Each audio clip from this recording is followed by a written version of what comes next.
I can already hear, but just lock in for a second. Just like these problems can seem comprehensive and also overwhelming and complex, understand that we outnumber them. We outnumber them, okay? The people outnumber the 1%. The people, and not even just, and it's not just about 1% and 99, it's not just about that too.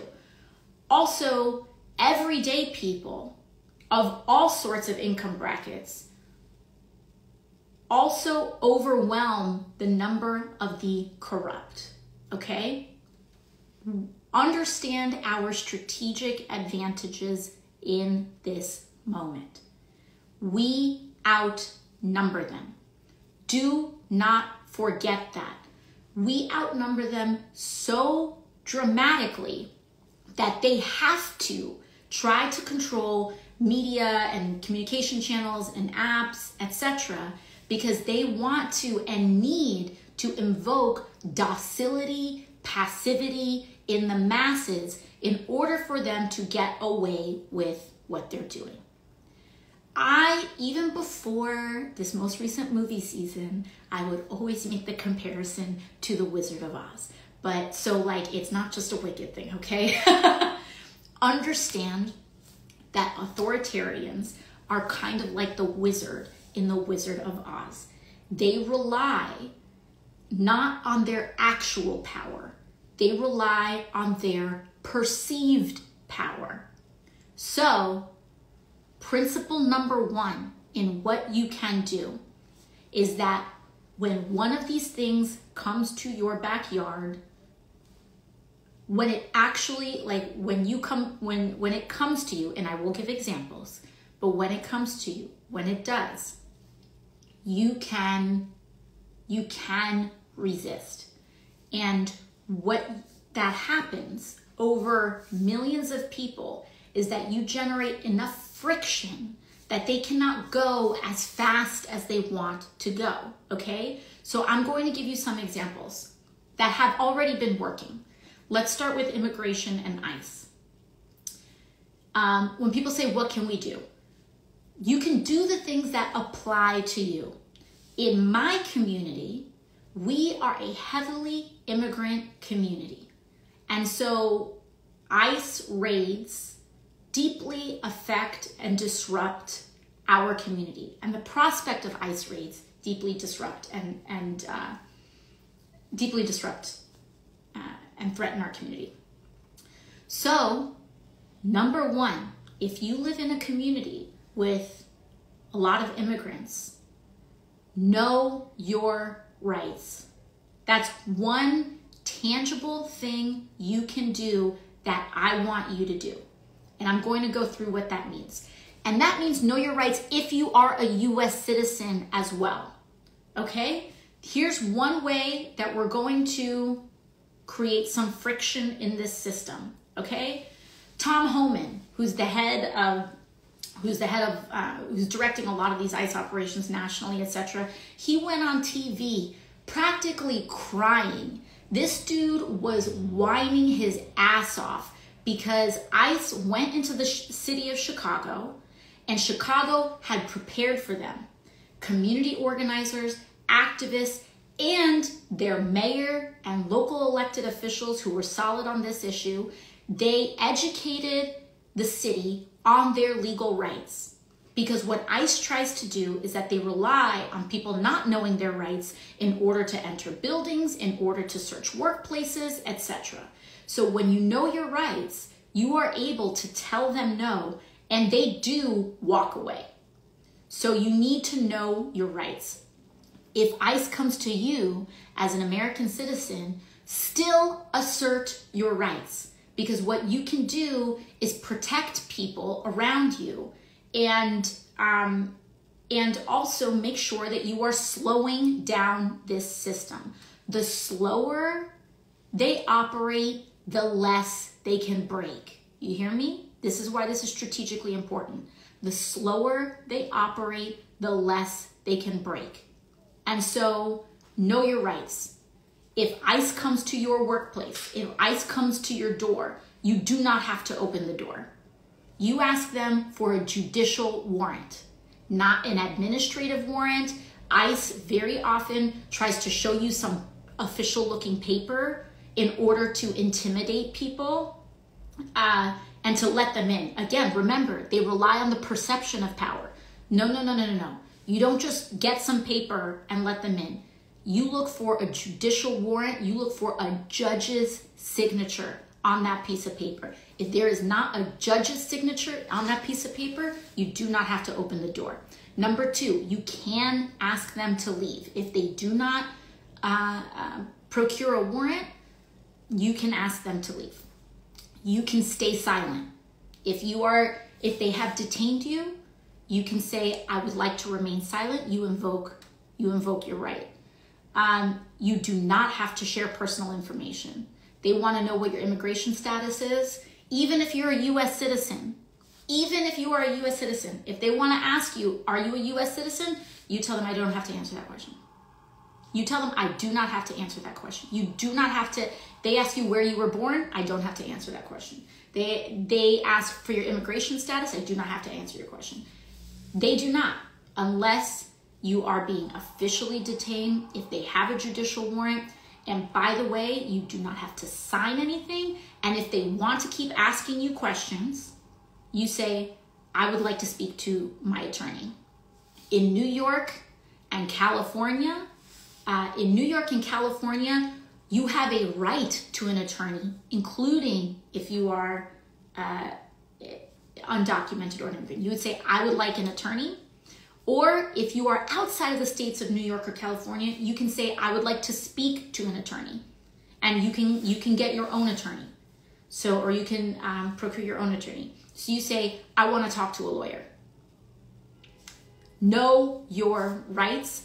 Use them if you are a citizen. Use them if you are not a U.S. citizen, green card holder, whatever it may be. And also, one simple thing you can do is share your rights. Share know your rights information. How do you do that? 2 things. You can go to my Rep AOC account if you want, and there's a slide with know your rights. If you want to go grassroots style, you can use mine. They're ACLU, a bunch of people have them. Print them out, hand them out. Hand them out to people. Or if you sign, again, this is like not a plug. You can Google this in lots of places, but one thing that we're presently working on is that if you're on my newsletter or if you sign on to my newsletter, we are working on printable PDFs that we're going to soon email out to our whole newsletter list so that you can print it out. You can tape it up in storefronts. You can drop palm cards in small businesses. If you are local to New York City, we are going to be having kind of volunteer events where we're going to go bodega by bodega, dropping palm cards so that people can know their rights.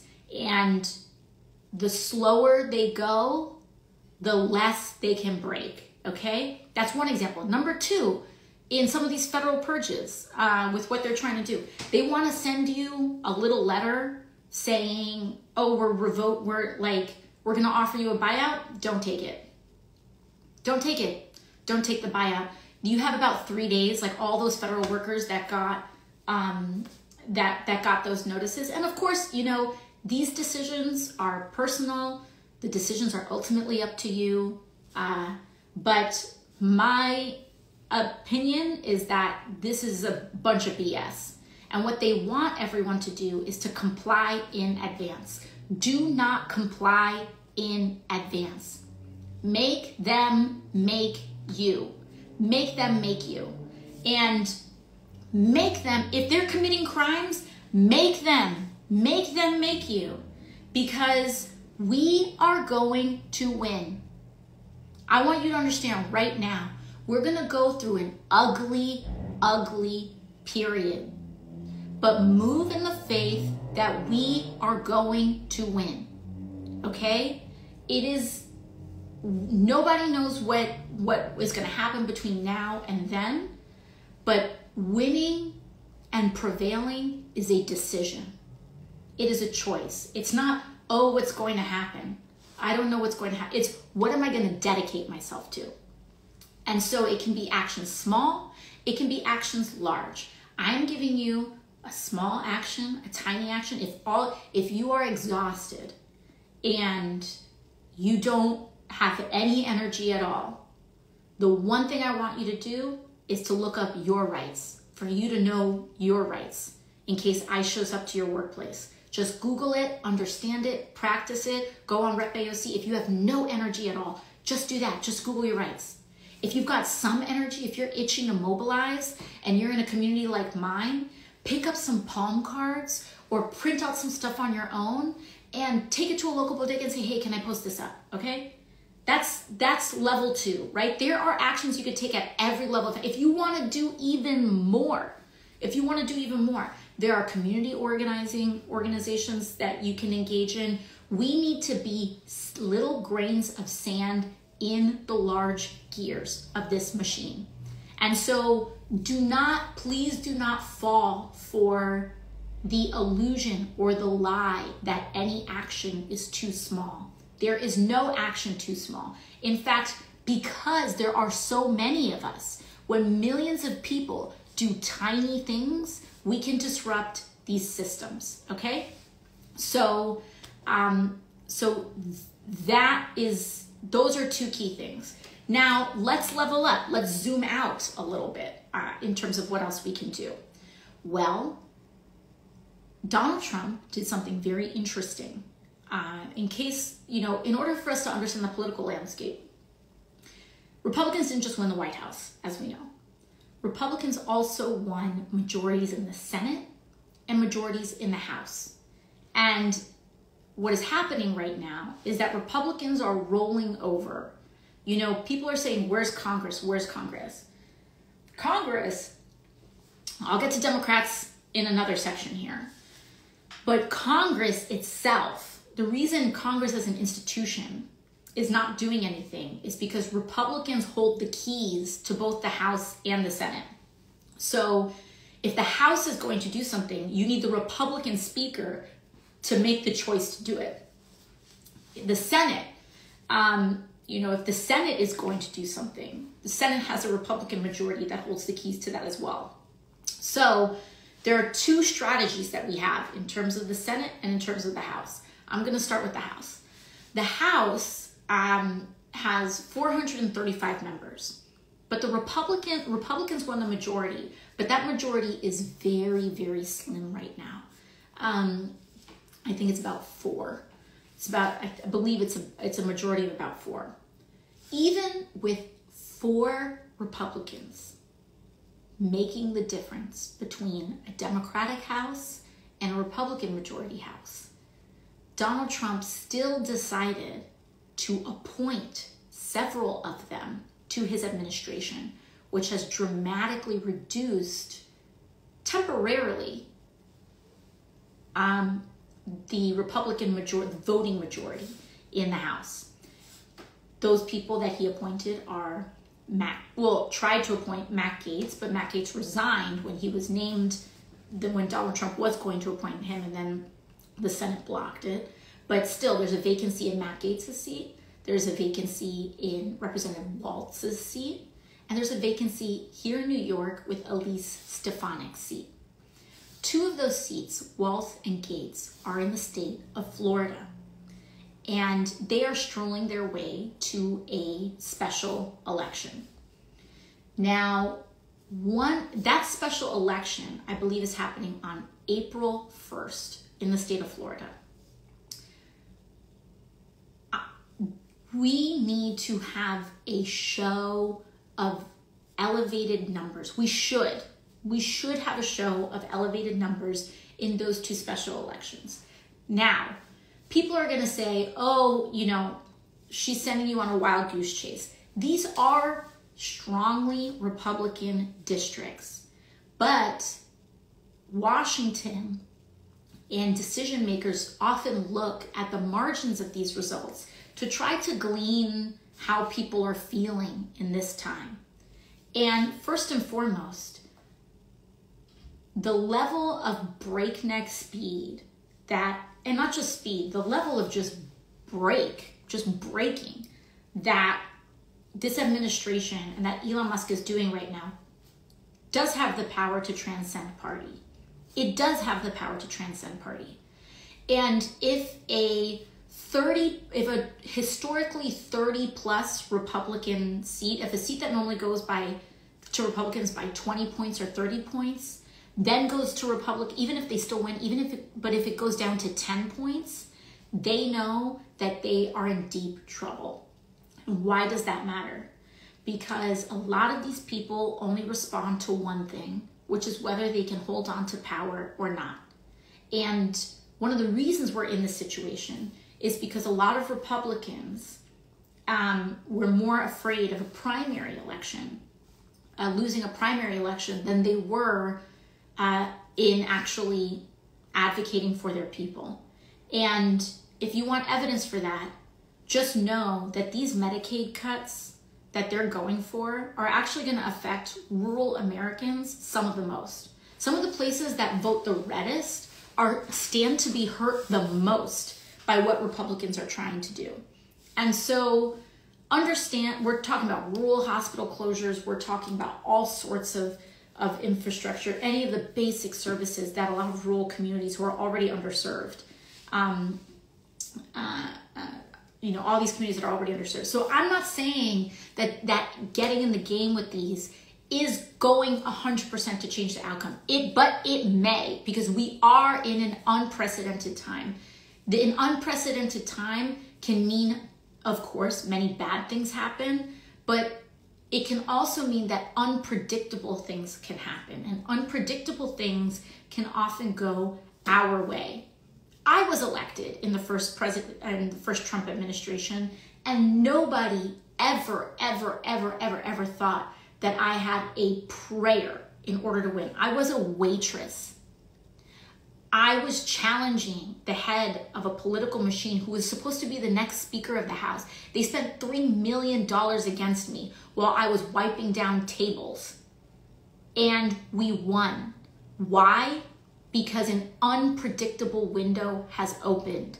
Do not comply in advance. You try anyway. We try, and they want to flood the zone. We can flood the zone with people. So those April 1st special elections, you can take a look at those. But importantly, in New York, Elise Stefanik's seat is open. And, those Florida seats, we can start mobilizing there. We'll start exercising our organizing muscle there. But we're doing that in order to build the larger infrastructure and power that we need. Elise Stefanik's seat is going to be open, and there's going to be more time. That special election is not happening on April 1st.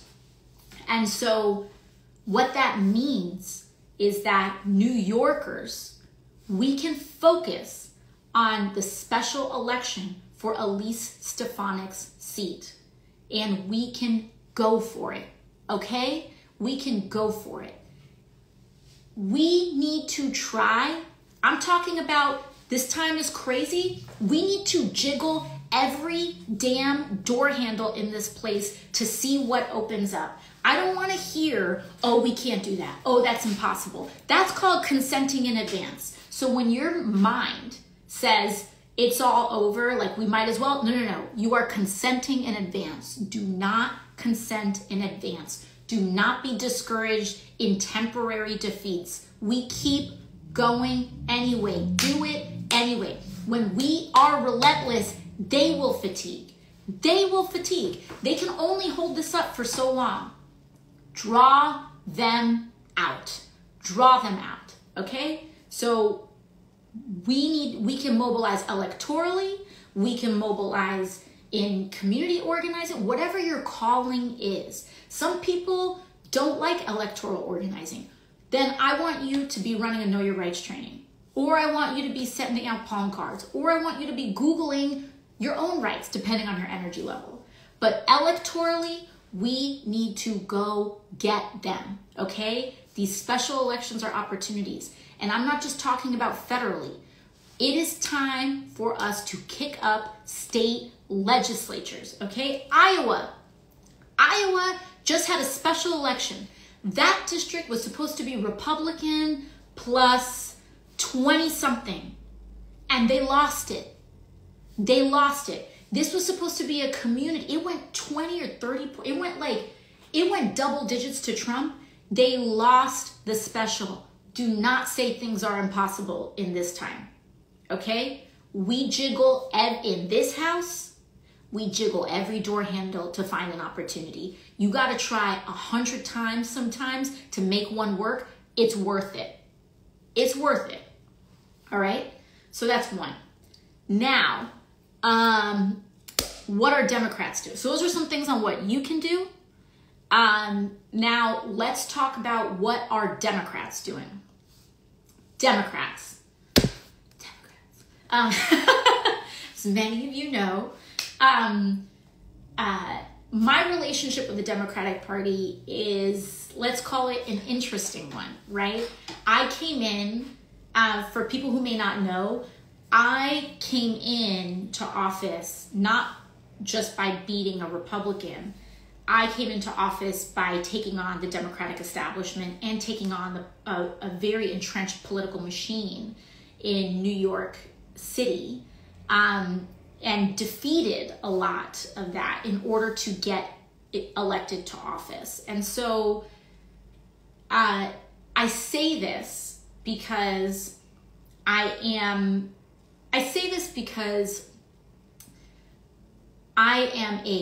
an elected Democrat in Congress, but also I have I think sometimes a certain independent or little bit of a removed perspective in order between examining how the party is operating and also my direct relationship to the people. And so I've always kind of had this like in the middle type of relationship, and it's always awkward, right? Like, I'm an elected official, so everyday people, it's a different kind of relationship, but also I'm also viewed with skepticism sometimes within my own party, or sometimes historically even hostility from my own party. But at the end of the day, that's like, I'm here, and also on top of that, I don't accept any lobbyist money. I am financed like by everyday people, and the average donation to my campaign is like $16, $20, depending on the day. And so that also means that I am not as attached to lobbyist influence, and also just kind of like the traditional ways that Washington works. I say all of this because I want you to know that when I'm about to talk to you about what Democrats are doing right now, and what we are doing, what we may not be doing, it's done with that perspective in mind, which is that I'm capable of stepping out of the party and looking at it because of both how I got here and the fact that I rely on the support of everyday people. But also, it's also, though, in my communications with you all, I do have a level of insight where I can share with you what I see going on. And so there's two sides to this coin. So I want to let you know what Democrats can be doing right now, and what we're starting to see some mobility on. So point number one, a lot of people say, where are Democrats right now? I don't know where Democrats are right now. There's like two things can be true at the same time, right? Number one, I want you to know the timing with which they did this. One of the reasons why you see, I think, either a delayed response or why it's harder to see where Democrats are right now is because Donald Trump waited until Congress adjourned session in order to start this, for lack of a better word, shit show. And so literally what happened is that Congress is in session for votes, and then they adjourn session in order to go back to their communities, do town halls, do like tours and stuff like that. So it was almost like on the clock when Congress was adjourned and everyone got on planes to go to their districts and their communities across the country. that's when they started hitting the shit show and all this stuff. So when people are like, why aren't we in the buildings in Washington, D.C.? I like, your member of Congress is in your district, right? That is changing tomorrow. Tomorrow, Congress is going back into session, and you should be seeing a lot more activity. And I would anticipate you're going to see a lot more activity to that end, at least in terms of the House. The Senate sometimes has a different schedule, but the House has the vast majority of people. So I would anticipate seeing more of that kind of activity.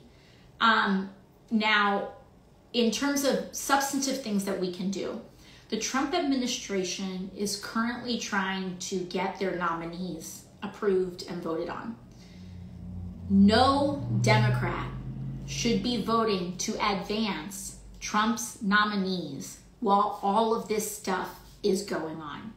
There has to be a political price to pay, and we have a responsibility as a party to block everything that is happening while they're setting a literal match to the federal government and giving 19-year-olds classified access, potentially classified access to the U.S. Treasury Department. So we need to start blocking every single procedural advancement on the Senate side in order to do that. And we need to be a pain in the ass.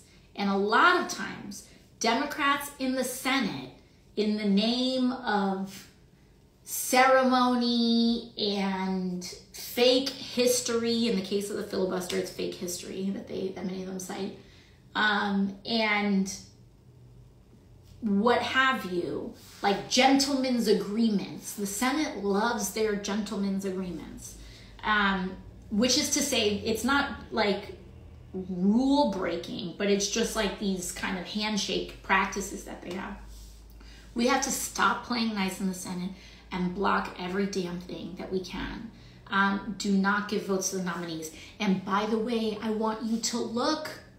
Do not assume that your senator is not going to vote for these nominees. If you are a Democrat, or if you are a person rather that has a Democratic senator, give them a call and tell them, I do not want you to vote to advance or approve any of these nominees while all this stuff is going on.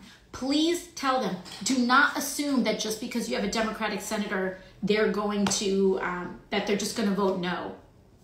Trust me. You can look up any of these votes recently.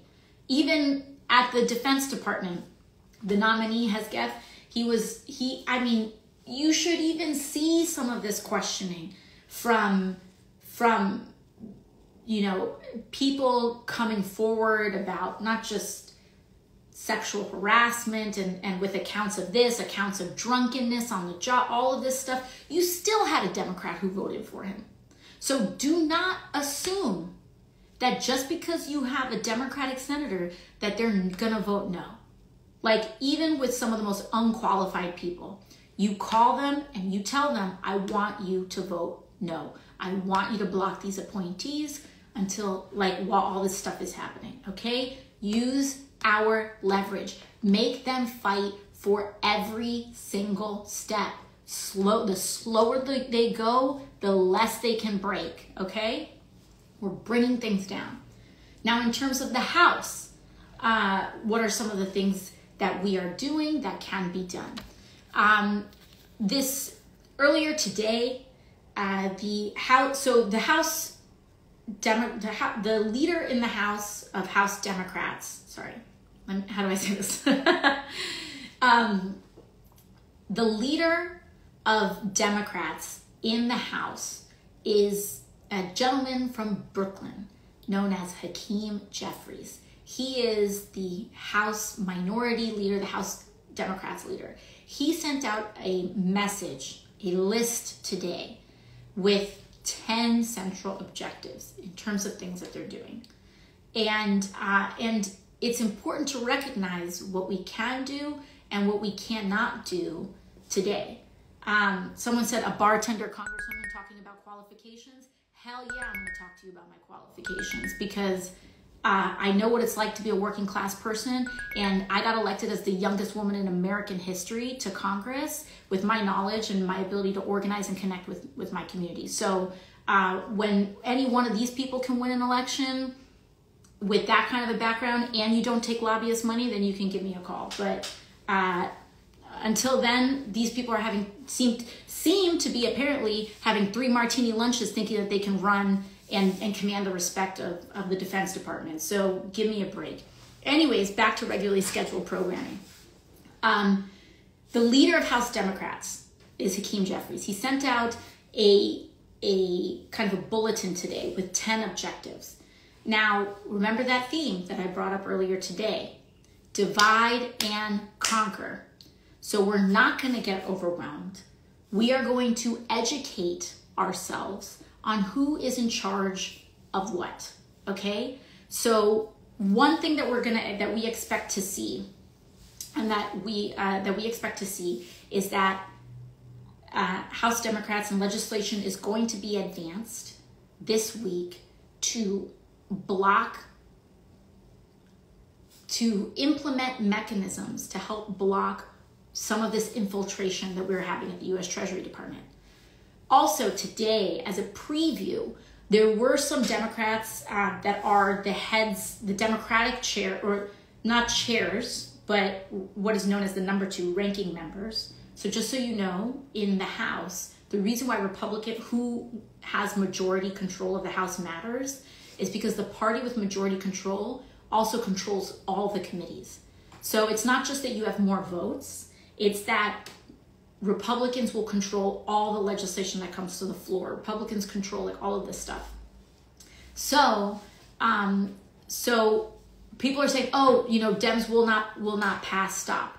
Please understand, again, do not consent in advance. When Republicans have a majority that is this big right now, about 2 people, those 2 people that need to win re-election really, really care about being reelected, okay? So if we put pressure on, I can name one of them right now in the state of New York. We have Mike Lawler in Westchester County. This is a district that was won by Joe Biden. This was a district that was carried. There are Republican House members that are in districts that Joe Biden carried in 2020. These are districts with enough Democrats in them and enough people who vote Democrat in them that they can be unseated, okay? Those people do care about what you think and how pissed off you are. So if you can you don't need to get 100 Republicans to do something. You can put enough pressure on 4 or 5. And again, this issue is not about Democrats or Republicans. This is about our country, y'all. This is not, listen, I have ideas and I have principles that I feel very strongly about. Yeah, I believe every American should be guaranteed healthcare in this country. Sue me, okay? Oh wow, I believe that people should have a living wage. Oh no, fine. Recoil in horror at my big crazy ideas that people should be alive and cared for in this country, fine. But this is not that. This is basic, keep the lights on, follow the law type stuff. And these are things that Republicans can lose elections over. And if we start sending the message that they can do that starting now, then we can start getting some traction and some momentum. Because if you think government is like a George Foreman grill and you can just set it and forget it, I regret to inform you that is not how participatory democracy works. So we gotta lock in and we gotta start getting people quaking in their electoral boots, okay? And so we have to start doing Westchester County. If you're in Westchester County, if you're in Rockland County, if you're out here, I'm going to need you to start making some phone calls saying, what are you doing about this? Okay, to your representative. If you have a Republican representative, you should be making a phone call. Oh, they don't listen. It doesn't matter. Don't consent in advance. Don't consent in advance. This is how it works. Oh, they don't listen. They don't pick up the phone. They don't care. They're going to vote the other way anyway. They know. They need to know you are paying attention. They need to know that you are pissed off, okay? If they don't think that you're pissed off, if they don't think that you're not paying attention, they're going to go faster. Even if your call makes them think twice, it is effective. And I will tell you, listen, I have sat on the steps of the Capitol when there have been people protesting and yelling at members as they walk in. And the thing that members do is that they ignore them and they keep walking and they act like their ears are full of cement and that they can't hear. I can tell you they can hear, and I can tell you that it affects them. They put on a face that it doesn't. Or they might tell Elon Musk is one of the thinnest skinned MFers I have ever encountered in my life. That dude, you can get him twisted by looking at him. Like, he is so insecure, which is why he's a white supremacist. Like, these people rely on this ideology because they need something to hang their hat of superiority on. Clearly, money isn't enough for this dude. He needs he needs to cling on to this to feel better than, because he has a complex, all right? Like, this is deeply psychological. This is what happens when, like, you don't go to therapy, dude. Like, this is what happens. Whatever. They got their own personal problems, and they're taking it out on society. But the point is that that's also how these systems interact, right? Like, these people need to feel or exert some kind of power. And that is why the last principle is that you do not give them your fear. Do not give them your fear. Do not give them your anxiety. Do not give them your panic. This is a monster that eats fear. This is a monster that eats and feeds on your anxiety, on your paralysis, on your fear, and that is what sustains them. Don't give it to them. Yes, this time is scary. Do not give them your panic. ICE is another example. The actual activity that ICE is doing is relatively limited, especially compared to the rhetoric and what they're showing on TV. They're making it look way worse. It's bad, but they're making it look bigger. And the reason they are doing that is because people are going to take actions on their own. They believe that when you show it to be really big, that people will consent in advance. And I can tell you, in my community, there are people that are in a heartbreaking fashion doing that. They are pulling their kids out of school. So our babies are not getting educated. They're pulling their kids out of school because they're scared. Keep your kids in school if you can. If you can. Every situation is different. Everyone's life is different. But if you can, keep your babies in school. You need them in school. There are people that are already planning to pre-separate their family and leave their children with other guardians here in the United States, and the parents are choosing to leave on their own volition, because in the US, the law is such that they would have to wait 10 years in another country. And so they're saying, well, if I'm going to get deported, in order to avoid that, I'm going to leave on my own. I'm going to leave my baby here. And then when my baby turns 18, then we can try to reunite legally. And these are heartbreaking decisions that are happening. Absolutely heartbreaking decisions. But they are, these are heavy, serious decisions that are happening in response to this image and this fear that they're trying to project out here. So all that is to say, do not give them your fear. on top of the things functionally, let's go back to what Democrats are doing. Another thing that Democrats are doing is that we are coordinating, right? We do not have majorities in the House and we do not have majorities in the Senate. Especially in the House, that means that our ability to investigate, to launch investigations, etc., are very limited because we don't hold the gavels to the committees that would direct a lot of this legislation or investigations. And so what we can do is that we can partner across state and other sorts of governments in order to pursue strategies, right? And so, for example, the House, with response to the federal freeze, we cannot sue the president. We don't have the legal standing to sue the president. And people say, oh, courts, it doesn't matter. Do not consent in advance. I don't want to hear that stuff doesn't matter. This is what the headlines are trying to get you to do, right? Yeah, guess what? He signed an executive order saying, I'm ending birthright citizenship. Did birthright citizenship end in this country? No, it didn't. It got torn down in a matter of seconds. Not seconds, but you know what I mean. Legislatively, in a legislative context, it got knocked down. He did it for the headline. He did it for just the buzz, okay? The courts still do matter. They file injunctions. It can stop things. So the point for some of this stuff is to get you to think that something is happening when it's not. When it's not. So that executive order went nowhere. There are 20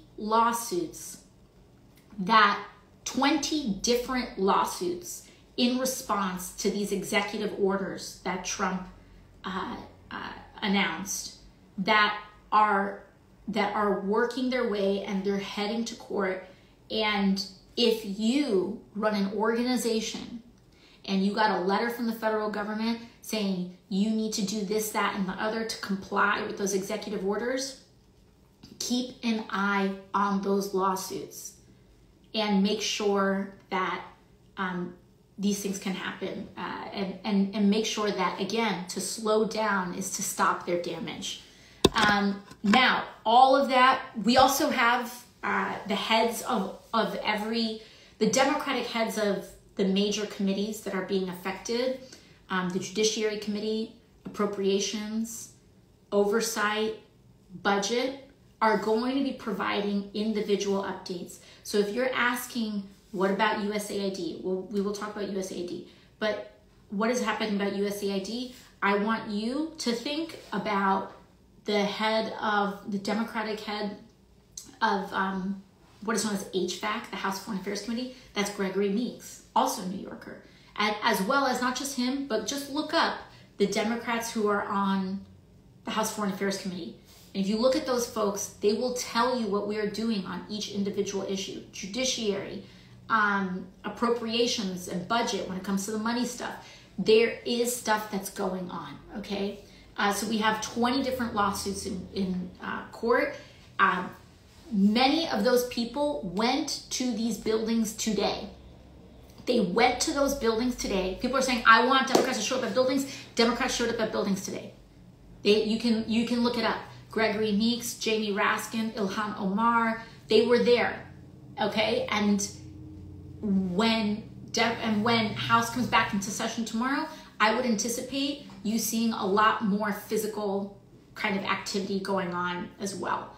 So one of the important things to do is that I want you to get familiar with who's on the committees in Congress.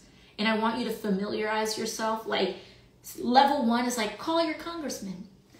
Level 2 is know what committee your congressman is on. Or congresswoman, member of Congress. Or any person, any gender. Y'all know what I mean. You're a member of Congress. And once we start being able to map these things out, again, having knowledge of these things is incredibly important in navigating and making the decisions we need on how to expend our energy. So we are starting there. But I know that this was a lot. I know I dumped a lot for you. And again, your assignments are to call your senator. I know, if you have a Democratic senator, call your Democratic senator. Call your senator, period. But there is no person that should say, oh, my senator is so-and-so, they don't need my call. Call your senator and tell them you don't want them approving Trump's cabinet picks while all this chaos is going on. Pump the brakes. Number 2, if you don't want to call your senator, I want you to look up, print out some Know Your Rights cards, and I want me and my team, we were out there, and my team was out there on Roosevelt Avenue, and we were taping Know Your Rights cards to food carts, to businesses. We were putting them in bodegas. Do that. Tape it up. If you don't even want to do that, if you're too tired, just look up your own rights. Go on my Instagram page or go sign up for my newsletter in here, because we're going to be sending out printable PDFs for everybody in, shortly, and you can keep an eye out for that. And if you have a Republican member near you, I would like you to volunteer, to start volunteering now. Make the commitment now to help win the nearest swing seat to you. And not just winning the seat, not just an election, but being consistently engaged, calling them, seeing them, engaging them. What do you do about it? What do you feel about it? And put them on the record. Make them answer for what is going on. I'm telling you, it matters. We are in the Wizard of Oz. They want you to think that it's this big green floating head that is too big to confront, when they are little men with little fragile, rather big, fragile egos. And their feelings are easily hurt, and they are also easily shaken. And they overcompensate by saying, oh, we're gonna, whatever, with shows of force or mocking people. Or, this is the thing. This is why they punch down. Elon punches down because he can't punch across. And then he wants to make, these people want you to think that, that the lady selling churros on the corner is part of a mass conspiracy. No, dude. It's the big corporations. They are trying to distract you from what they're doing.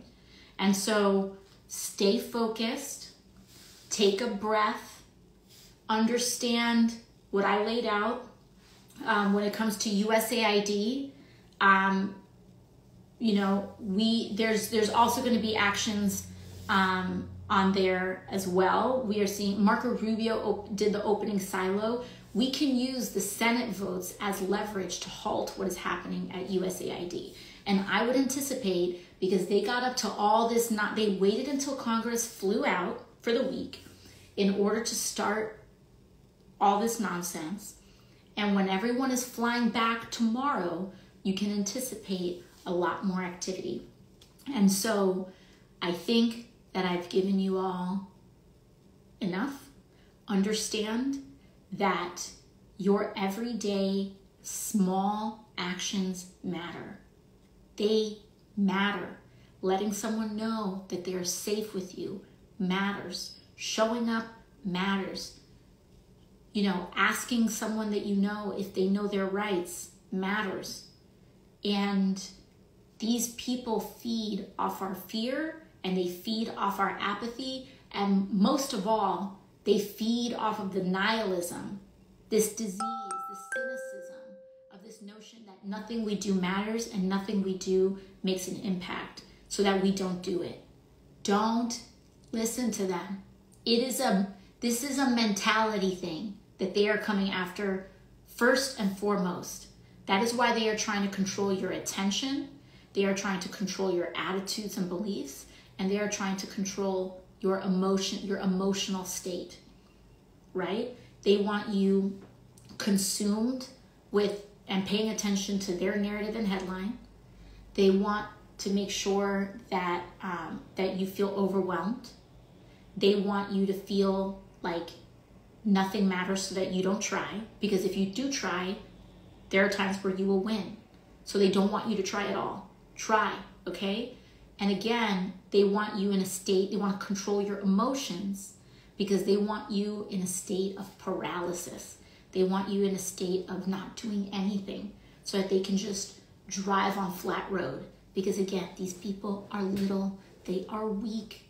They are also taking the helm of very powerful things. Two things are possible at once, right? But understand that as human beings, we outnumber them. Do not give up the strategic advantage of our numbers, okay? The small acts matter. They matter. And do what you can. Do what you can, and do not submit to the belief. And do what you can, and know that what you can do is enough, okay? I've shared a bunch on this live. I've given you some perspective. I'm sure there's so much going on that there are things that I may not have addressed. For that, I apologize. We will come back to it. I will be back. We will be chatting a lot over the next couple of years, okay? So there you have it. Love y'all. Mwah, mwah, mwah. Bye-bye.